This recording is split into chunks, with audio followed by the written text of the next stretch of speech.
was gonna lie to you, but I had to tell the truth. I'm just being honest. I'm not a lawyer, but I finally got around to reading the full 81-page lawsuit that Drake has filed against UMG, and in it, he gives 3 reasons as to why he's suing UMG and not Kendrick Lamar. See, this is what I'm saying already. He gave 3 reasons as to why he's suing UMG and not Kendrick Lamar. But fire your PR team, Drake, because they're terrible. As soon as this hit the newsways, Drake suing UMG over They Not Like Us, people are deeming you suing Kendrick Lamar because you lost the battle. And that's what your PR team and your real circle of friends and your real circle of people should have told you. No matter how factual these accusations are, you gotta think it out. And a lot of these moves are just not calculated. Drake was known for being cerebral and well calculated. And it seems like since this battle, and even some points during the battle, he hasn't been as sharp as the Drizzy of the past that we all respected for being a vicious killer, so to speak. You know, stay scheming, Drake. He been sloppy for a minute, for the last year or half a year. It's been crazy. Let me give you the recap, and it really comes down to money. First, early in the lawsuit, Drake makes it clear that, quote, this lawsuit is not about the artists who created Not Like Us. It is instead entirely about UMG, the music company that decided to publish, promote, exploit, and monetize allegations that it understood were not only false, but dangerous. It goes on to say very explicitly that Drake is not a pedophile. Drake has never engaged in any acts that would require he be, quote, placed on Neighborhood Watch. That name gotta be registered and placed on Neighborhood Watch. Drake has never engaged in relations with a minor. A minor. Drake has never been charged with or convicted of any criminal acts whatsoever. And so, as a company that published, promoted, exploited, and monetized, Drake says he wants UMG. All right, so reason number 1 as to why Drake is suing UMG is because he says one of their motivations for promoting and making Not Like Us a success was to damage his popularity, so that when it came time to renegotiate his contract, he wouldn't be the superstar he once was, and therefore wouldn't be able to demand the amount of money and rates he typically would have been able to get. The lawsuit says that the rise of streaming platforms has given established artists more leverage and power in their negotiations. So Drake, for example, has been making music for a while. His success is well documented. He has hit songs. And so renewing a contract with him theoretically isn't much of a risk for a company like UMG. He's a pretty solid bet with a track record to prove it. So for that reason, established artists who knows what they bring to the table, has the numbers to back it up, and can understand how much a company can stand to make off of them, can demand a higher rate when they're negotiating a deal. Unless brand, reputation, and popularity of that established artist is all of a sudden tarnished or damaged. Now that artist isn't able to demand that high rate that they once were able to, and okay, with him knowing he had a negotiation coming up though, right? Why engage in a battle with an MC like a Kendrick Lamar when you've had all these opportunities over the last decade or close to it, right? When you got negotiations on the line, knowing that if your image is harmed and you're defamed, so to speak, as is gonna happen in a rap battle, you're risking losing a lot of leverage and a lot of money. Unless the spin to it is, if I defeat Kendrick Lamar, how much leverage do I gain? We'll see now, since the battles happened, we see how much was at stake for him to lose. We gotta remember that how much was there to be gained if Drake beat Kendrick Lamar in a rap battle. Keep that in mind. now the company has more leverage when negotiating their contract and can maybe get that artist to sign at a discounted rate. So that's what Drake and his team are saying happened here. They say UMG was motivated to make Not Like Us a hit because it devalued Drake's music and his brand, which would allow them to renew his contract at a price that's more favorable to them. Now on to reason number 2, and this one has to do with Kendrick Lamar's contract. The lawsuit says that Kendrick was also signed to UMG, but he only signed a short-term deal that started in 2023 and ended in 2024. And while they wanted Kendrick to sign a longer deal, he only agreed to a short-term deal so that he could see if UMG was actually valuable to him and if they could promote his music more effectively than any other music company. But the problem, according to the lawsuit, is a short-term deal meant that UMG only had a short period of time to prove their worth to Kendrick, and the lawsuit claims UMG used the song Not Like Us to do it. It says UMG chose to publish and promote this song knowing it contained defamatory material against Drake all in an effort to show Kendrick how valuable they could be to him and get him to sign a longer-term deal with them. And oh, timing is everything. Bang, bang. So, bang, bang. Drake had a negotiation, had a deal on the table that's being negotiated coming up. Kendrick Lamar signed a short-term deal in 23, going into the end of 24, because he was upset or he was looking to go to another company that probably could promote him better than Universal. So Universal wanted the opportunity. They only had a short amount of time to show that, okay, we can make you sell, we can make you a big artist, we can do whatever you need to do better than anybody. And all of this happens at the same time. Y'all can't tell me Drake and Kendrick didn't already know all of this. And this was already being used. This is what the battle was really about. I'm about to take everything from you. And I'm talking about from both perspectives, Drake versus Kendrick, Kendrick versus Drake, because had Kendrick lost, Drake would have taken all leverage from him. Right? And Kendrick wouldn't have been able to stay on Universal. He would have went on to something else, but Universal wanted to keep him. So they played devil's advocate, and this is what Drake is trying to blow the whistle on now, which is kind of hard to do. When if things had gone your way, we would have never heard any of this. So both artists were in negotiations. And then Kendrick, after the battle, re-signs with Universal in December, as he's proven everything he needed to prove and pretty much gotten everything that he wanted to get from Universal, as he was the highest selling artist in 2024 for rap, right? the lawsuit says that that longer-term deal was signed in December of 2024.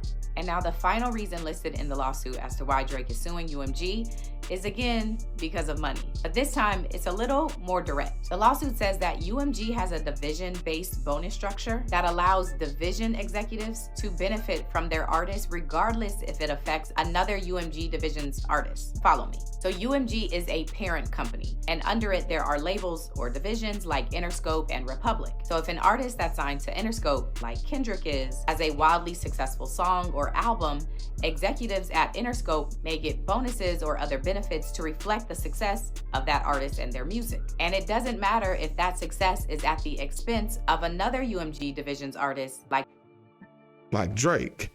Okay, makes me think about the Ja Rule versus 50 Cent battle. Ja Rule was on Interscope, Murder Inc. was through Interscope, and 50 Cent was on Interscope through Aftermath. I wonder how many negotiations were on the table back then that we didn't know about.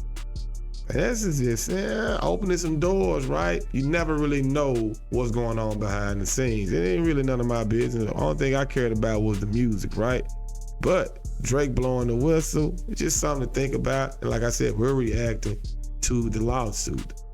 Not saying it's right, not saying it's wrong, but just playing the neutral and giving my honest reaction as I always do. Republic, where Drake is signed. So here, Drake is alleging that John Janik, who is the CEO of Interscope, was motivated to make Not Like Us a success, regardless of the defamatory allegations, because he himself was directly rewarded as well. It also notes that John Janik and the CEO of Republic, Monty Lippman, are both being considered to replace Lucien Grange, who is the CEO of UMG, the parent company. Some other things worth noting from the lawsuit is that Drake and his team point out UMG and Lucien Grange should specifically know the harm and seriousness of publicizing defamatory claims because they were recently listed as defendants in one of the lawsuits against Diddy. In that Diddy lawsuit, UMG and Lucien Grange were accused of aiding and abetting Diddy while he committed heinous and widespread acts of violence against minors. Lucien Drake, there's a big difference in a rap song, a hit song nevertheless, and an actual lawsuit and being put on trial for something. Diddy's on trial for this stuff. You're not on trial for any of these things that Kendrick brought up. We know it's all fun and games in rap music, bro. It's all fun and games until the lawsuit happens. Perfect. That's it. I got nothing else to say about that, bro. Nobody looks at you as anything besides being the person who lost a rap battle to a better artist. That's it. Don't worry, the PDF stuff, you can let it go, man. Nobody really cares about that at this point.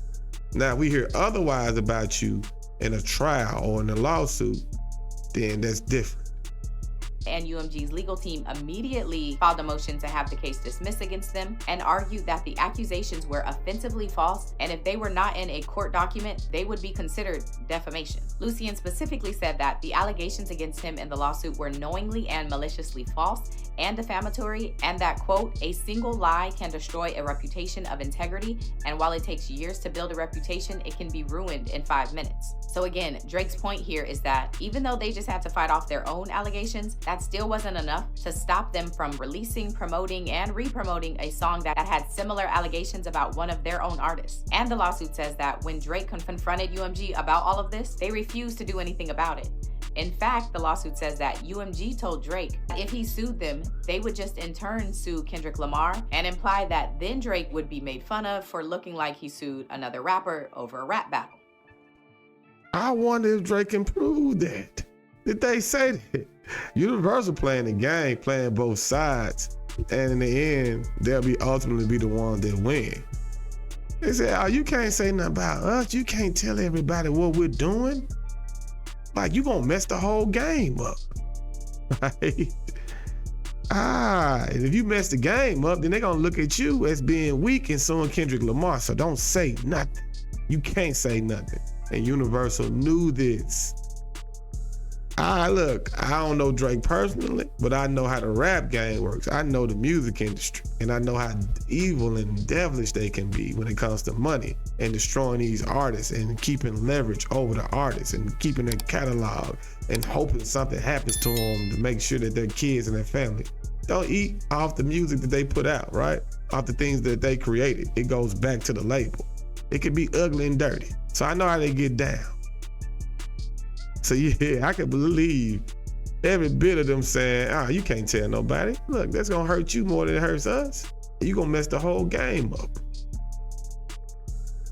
Right, so I won't go into all of the details about how many times the song was played, here it says billions, or how it was played at national events like the DNC, NBA games, MLB games, WNBA games, or how it is surely going to be played at the upcoming Super Bowl halftime show that Kendrick Lamar will be headlining. I also won't talk about how Drake claims that UMG used its ownership stake in Complex and Vivo to also promote and boost the song. But I will say that Drake has 3 causes of action for this lawsuit. He is officially suing UMG for defamation, which goes to UMG, according to Drake, knowingly and maliciously publishing defamatory statements about him, all of which negatively impact his personal and professional reputation and directly impacts him financially. The second cause of action is harassment, because according to Drake, the song made a call for violence against him, and even when that violence started to happen, which is a reference to the shooting and break-ins that happened at his house, that still wasn't enough to stop UMG from promoting the song. And then the third cause of action is for violating the New York General Business Law, which has to do with Drake's claim that UMG paid people to promote and play the song, misleading the public to believe that it was more popular than it actually was. Oh, and Kai Cenat and some other YouTubers were mentioned in the lawsuit, but that just had to do with the claim that UMG was doing everything they could to promote Not Like Us, including whitelisting the song or like removing the copyright from it on YouTube so that streamers could play the songs on their videos and still get monetized. All right, so now that you have that context, tell me what you think. Yeah, when that music got released and they allowed people to react to it and not be flagged for it and not receive any copyright flags for doing it, I was wondering, like, who made that decision? That couldn't have been Kendrick's decision. That had to come from the machine. It just made me wonder, and now I'm hearing the details as to why that decision was made and how. And it's believable. But it's still gonna be deemed as someone who got their ass whooped, crying about the ass whooping that they took.